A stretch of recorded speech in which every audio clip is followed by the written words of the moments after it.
Hey guys, what's going on? It's Bobby the Watch Guy DC, and today I'm going to share to you my box of watches. So let's do it. So in here we have a selection of 15 really cool watches. I have a nice selection of Rolexes, Omegas. There's a couple of Breitlings in here, and also want to share some women's watches because I feel like the ladies sometimes get forgotten. So let's get to it and let me kind of go through what we have in our box. Let's go ahead and start, and I have the box open. We're going to work left to right, and let's start with the Rolexes. So first and foremost, I have a classic, which a lot of people call vintage. We have a Rolex 1680. This is a circa what they call late 1970s. This one for sure, I know the date is actually a 1978. What makes these watches kind of unique for a lot of people is a lot of times these are also called birth year watches. So a lot of collectors out there really like the fact that they can go back in time, or in this case go and search, or have somebody like myself go out there and search for a watch that might be from the 1977 era, 1980, or in this case 1978. The reason we know this is exactly a 1978 because even though this is an older watch, I still have the original box and papers, and the papers are dated 1978. The unique thing with the Rolex Submariners is that even though this is 1978 and the modern Rolex is 1999, 2009, 2019, they were almost exactly the same dimensions, meaning that they were all 40 millimeters. Not until last year, 2021, did Rolex actually go in and change the dimensions to a 41 millimeter on the Rolex Submariner. So let's go ahead and grab the one that's a newer vintage so we can kind of see that as well. This is a 2018 Rolex Submariner. As you can see from looking at it, it is pristine condition. It's been fully refurbished. This is a complete watch as well, meaning that it does have box and papers. Everything's original on it. The only thing that my watchmaker did was service it and polish it to make sure it looks brand new. So anybody that's buying this watch is basically like going to a Rolex dealer, getting it brand new from the shelf from them as well. If you look at these together, you will see a huge difference. The one big difference is this looks cleaner, it looks more solid because it is. This is vintage, has not been touched, and as it goes with most older watches, you want to keep those as pristine as condition as possible, meaning that you don't want to do too much to them. This one, as we said, because it's a modern watch, has been refurbished and polished, so it looks brand new. Other than that, they are pretty much exactly the same, meaning that they're both Submariners, they're both stainless steel, they're both 40 millimeter watches. One is a 1680, which is from 1978. The other one is a 1160LN, which is from 2018. That's the only difference. So next in the box, I'm going to go to a Rolex Explorer 1 and a brand new Datejust 41. So we have two watches here. This one is the new Datejust blue dial stainless steel 41 millimeters. And this is going to be your Explorer 1 39 millimeters. Most of the watches Rolex makes for men these days, or their largest size, is going to be a 40 millimeter, 41 millimeter, or if you go to a Sky Dweller, 42 millimeters, and then of course they have a couple in terms of the deep sea that are a little bit larger. But the 40 millimeter, 41 millimeter tends to be the common size for the largest Rolex watches. The Datejust, super popular. It gives you the clean stainless steel look. You have the Oyster bracelet, a smooth bezel, beautiful blue dial on it, a nice everyday watch that can be worn as a sports watch, or you can dress it up and wear it with a dress shirt or suit or whatever, tie, and it looks great. Explorer 1, one of the most underrated watches probably out there. This watch can probably still be had for under $10,000. It's slightly smaller than the 41 millimeters, so for somebody that does have a slightly smaller wrist and you just feel like the 41s and the 40s are just too big, this fits in that perfectly. Again, very clean dial, nice sporty look. You can see it, stainless steel, Oyster bracelet, very simple, very clean. Great options, if you're looking to stay closer to the $10,000, $11,000 price point and you don't want to spend $15K for a Submariner, two options that work perfect. So next up, I'm going to go ahead and pick out a Tudor. For a lot of people that don't know Tudor, Tudor is actually manufactured by Rolex as well. It's been part of the Rolex family for a long time. It's just been one of those watches that hasn't always been in the mainstream just because Rolex was always focused on Rolex. Tudor's always been like a smaller brother for Rolex, but it definitely comes out of the same factory, same mechanisms, made with the same craftsmanship as most Rolexes are made as well. This is the Black Bay Pro. Black Bay actually is one of the main series that Tudor works with, or is one of their main collections. I will be honest, anytime we get a Tudor in in, it usually flies out the door just because it's such a great watch at such a great price point. Most Tudors are somewhere in the 4 to 6K range, so you can easily get into a Tudor for the price that Rolex used to be 20 years ago. This watch here, stainless steel, it's a GMT. GMT means it's a dual time zone, so you can actually set 2 time zones on it as well. It's COSC certified. COSC is an independent watch grading company in Europe, and they actually check the mechanisms, and they are the only company that will independently certify a watch movement. So this one is COSC certified as well. Again, very clean look, stainless steel, beautiful bezel on it, nice dark dial, sapphire crystal. So pretty much you're getting almost exactly the same type of materials that you would find in a Rolex for half the cost. Great option. All right, guys, next up in the box, let's go to Omega. It's the next row, and I have some pretty cool options. So I'm going to start with the 300Ms. So in my hands are two 300M Omega models. As you can see, completely different. One has a cool green dial with a green rubber strap. The other one has a really cool gray dial with a stainless steel band, and it actually has a blue bezel. These watches are from the same series. They're both 300Ms. The neat thing is this is not the only style or the only color they come in. Omega has made these in a black dial. They've made it in a nice wavy blue dial. If you can get the details on these, you can even see that they have a really cool wavy texture to the dial to them as well. Really great price point watches. They're stainless steel, COSC certified as well, so an independent certification company has certified the movements on these, and that's something Omega has been doing for a long time with a lot of their watches. 300 means that they are water ready to 300 meters. Again, most people probably will never go that far down, but you know, if you do dive, you don't have to worry about them. Definitely don't have to worry about if you go and swimming with them in the ocean or the pool. They are ideal watches for everyday use. You can really be tough on them. They have sapphire crystals, you know, scratch resistant. Again, even with this one here, if you really like this watch, guess what? I can go ahead and get you a rubber strap that would go with it, so we can get a blue rubber strap. Or in case if you really like the green, but you're like, oh, that would be really cool with the stainless steel. Easily done. We can order a stainless steel band from Omega and switch it out for you, so you have both options. Awesome watches, great everyday pieces, whether you're wearing jeans or out or wearing shorts in the summertime, or if you do want to dress it up a little bit and wear to work with a suit or tie, perfect watches. Next up is another Omega, but this is special, so I want to get this a little separate from the other two so we can kind of talk about this one for a second as well. So in my hand is the 007 No Time to Die Omega. What makes this unique is this is conjunction with the 007 No Time to Die movie. As you probably remember, and not everybody I know is keen on trying to see what watch 007 is wearing, but 007, the franchise, does have a partnership with Omega, so that just like James Bond will usually drive an Aston Martin, he will also usually wear an Omega. So this was in conjunction with the last 007 that was released. What makes this unique is the watch itself is in titanium. It is all titanium, so meaning that it is very light. You can see me shaking it. I'm kind of just holding it with one finger here. It's super light, super easy to wear. It actually has a really cool look too, because it has that kind of graphite gunmetal finish to it, which is part of the grade of the titanium that Omega used for this. Other than that, it's the same features that you just saw in the previous 300M, which I need to hold up with my full hand because it's so much heavier. These are exactly almost identical watch in terms of their use, meaning that they can both be worn for diving, they can both be worn for everyday, going to the pool, taking the kids to soccer practice. They are identical in terms of the mechanism. This one is also COSC certified for the movement, sapphire crystal. Biggest difference is, of course, this is limited in production because it is tied to the 007 series, and it's titanium, so it's super light. This watch here retails for about $10,000, but come see me, get it to you for $9,000, sometimes even better. All right, guys, continue to move down the line. We are on the second part of the second row, and we are gonna go to one of my other favorites out there, and I think a lot of people like this brand.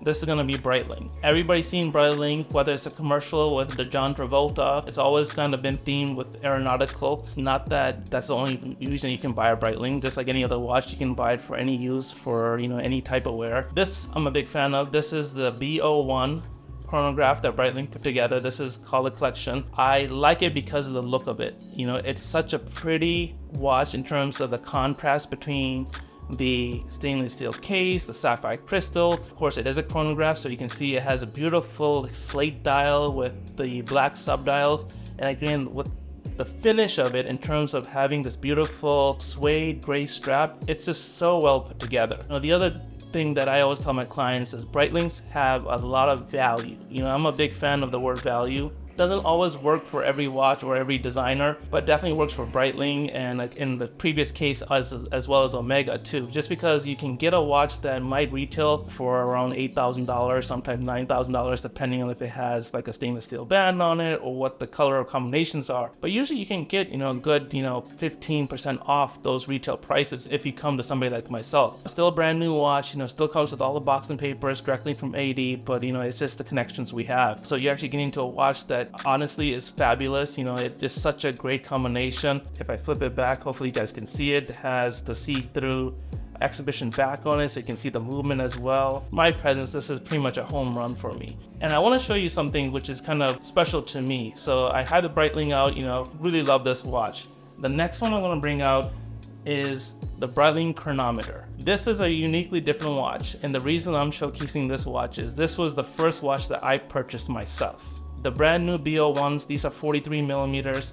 This guy that I purchased myself after I got my first job out of college is a 38 millimeter. That's the only reason it's still in my box, because it's my first watch and it's probably not going to go anywhere. So, you always hear people telling stories that there's always those first that you never want to sell or never want to let go just because it meant something special to you. So this is one of those. I also have one of the first Rolexes my dad ever gave me. So, that's my original Explorer that's sitting in my box at home. But what I wanted to kind of see is, this watch was purchased in early 2000s after I graduated college and got my first job. I wear it a lot, but you can see it is still in immaculate condition. Stainless steel bracelet, two-tone with the 18 karat gold accents. Those are 18 karat gold. And then of course, again, just like the watch I just showed you, look at the contrast with the subdials and the black dial in the back. I mean, Breitling does a lot of things really well. It's, it wasn't always the case, but in this case, you can see this is a watch from early 2000s to the one that I just showed you, which is a brand new one from 2023. And you can see how well Breitling does things in terms of how well it makes watches, how well it has an eye for those finite details, which I think is really special when you see the same watches over and over sometimes to see those special details. But Breitling still does make the chronomats. These today are much larger, so you're not gonna see them in 38 millimeters anymore, but they do still make these. And it's a wonderful watch, many different options. And within the Breitling series, just like Omega, just like Rolex, there's a lot more options than this, the B10s or the nav timers or the chronometers. Okay guys, we are getting to the final row of my watch box, so let's get to some fun ladies pieces now. First up is a newer version of the Datejust. So this watch here is absolutely stunning. As you can see, it is two-tone, has a combination of the rose gold and stainless steel, and yes, that dial is a purple dial, but Rolex doesn't call anything rose gold. Rose gold is Everose, Daytona is a John Mayer. In this case, this is called an aubergine dial. So the aubergine is also known as color plum, so this is a plum aka purple dial in my word, but it's called aubergine. Beautiful watch, 31 millimeters, stainless steel. This piece is brand new. It's a new release, 2022-2023. Just completely beautiful piece. If you can see it, it just has a nice combination in terms of the Oyster bracelet with the Everose going through the center, stainless steel, sapphire crystal. It does have a date on it as well. Excellent piece. Now continuing down the line, I have a couple of other 31 millimeter watches as well. Two watches that are very identical to one another. These are both 31 millimeter Datejust models as well. We have the all stainless steel with a beautiful mother of pearl dial, and we have a two-tone. I just showed you the 31 mil with the Everose. This is actually going to be a yellow gold. So it has yellow gold, stainless steel, and this one of course is all stainless steel. But the unique thing is, besides the dials, you're probably seeing a little bit of sparkle around the dial. So the bezels on these are scattered diamonds. So this is something that Rolex, came up with an idea of doing a little fancy bezel for the ladies to, make the watches stand out, make them not so ordinary. So both of these watches have scattered diamond bezels as well. In this case, this is a pre-owned, which has been fully refurbished and polished, so it's brand new condition. This one here, she still has some stickers on it. It is an older piece, but it's still what we call NOS, new old stock. So both pieces are available. The nice thing with these ladies pieces, the 31 millimeters, do wear a little bit larger, but it's not getting into the 36. So for those women that don't want their watches to look like their husband's watch or a guy's watch, this is a perfect combination, but it also lets you easily read the dials, because sometimes you do get too small and it's really difficult to read the time or tell the time or the date and so forth. These are just a couple of options for ladies if you are looking for a 36 millimeter, or if you are looking for a smaller 28 millimeter, which I'm going to be showing you here shortly as well. Those options are also available, and I can easily get those so that, whatever combination you're looking for, we can do it for you. And now for the ladies, here is something smaller. 31 millimeters seems to be like a standard for most of the ladies' watches, but that doesn't mean that you have to like the 31 millimeter. In this case, my wife, as much as I would love for her to have a 31 millimeter, she has very small wrists and she thinks the 31 looks too large. This is a perfect fit for her. This is actually a 28 millimeter. The previous watches, which I was showing you guys, were Datejust. This is an Oyster Perpetual. The Oyster Perpetual does run a little bit smaller, and this is kind of considered what Rolex used to call an entry-level collection, because the Oyster Perpetual does come in men's sizes and ladies. Everybody knows there's no such thing as entry-level for Rolex anymore. Everything pretty much starts around that 10K range these days. But again, a beautiful watch. This one is all stainless steel, and you might have seen the accent on the dial itself. Those digits actually have gold around them too, even the hands themselves. So even though it's pretty much steel on steel with that silver dial, you have that little pop, and it's a very subtle pop. This is a perfect watch for the lady that wants something a little bit under the radar, but maybe their rings are platinum, maybe they wear a diamond tennis bracelet, but they kind of want everything to flow together. Ideal. This is perfect. Again, this is the 28 millimeter. This one also comes in a 31 and a 36. So if you're looking for any particular ladies watch, let me know, guys. Okay, guys. We are at the last watch in my fun box today, and I want to talk about this one as well because it's a little bit different, but it's also kind of similar, and you might say it looks something like I showed you earlier. So this is a Carl F. Bucherer. Carl F. Bucherer, or you might have seen the name Bucherer around. Bucherer is, or the brand itself, the designer itself, is one of the oldest watchmaking families, in the industry, especially in Switzerland. And Bucherer, it may be more familiar now, it's stateside because the old Tourneau stores that used to be in the malls and standalones that were big watch institutions in terms of watch houses were acquired by Bucherer a year and a half ago during COVID. So those are slowly being transformed over to the name Bucherer. Carl F. Bucherer is actually their main watch, and that's their brand. I will say this, I never like to talk about a watch or recommend a watch without myself actually really getting to know the watch, trying the watch on, seeing how it is. So this particular watch here is what we'd like to call, slightly pre-owned or slider condition. The reason it's a slider condition is this one has sat on my wrist. So this was my first trial into the Bucherer collection. I wanted to see how the watch felt, what the quality was, did I like the way it sits on the wrist, what the opinion of people that saw it for the first time was. And I will say, so far, it's been pretty impressive. The watch itself, as you can see, it's a great combination. It has one of those slate dials, but it's like almost like a blue, but it's not a blue because it kind of goes to a gray. The strap, I think, was perfect, just like the Breitling earlier with the gray suede. This is more of that almost like a white leather, but it has a gray tone to it. And then of course you have the stainless steel. So the combinations of all of that with the white digits, the white hands, there's just so much aesthetically pleasing with this watch that it really showcases really well. And of course, when I flip it over, full exhibition back. And not only that, this is something unique. We haven't really talked about the movements themselves. So even though I've shown you some other chronometers or chronographs, as people like to call them, in this collection, this one's a little unique because it's actually a flyback. So what the flyback is, it's a higher caliber movement on the chronograph watch itself. And the flyback pretty much allows you to start the stopwatch and stop it from any direction, and it resets. So that is what they call a flyback mechanism. Really cool, it's really impressive, and the fact that they did all of that in this watch And I will tell you guys, this watch, depending on, again, on the combinations, they do a lot of cool combinations with the colors. This watch usually retails for about $7,400 to $7,600. You can get into something like that if you come to me for $5,500. Brand new. They do a great job with the box, the warranty, the presentation, and it's just a stunning watch. You will see more of these in the future from me.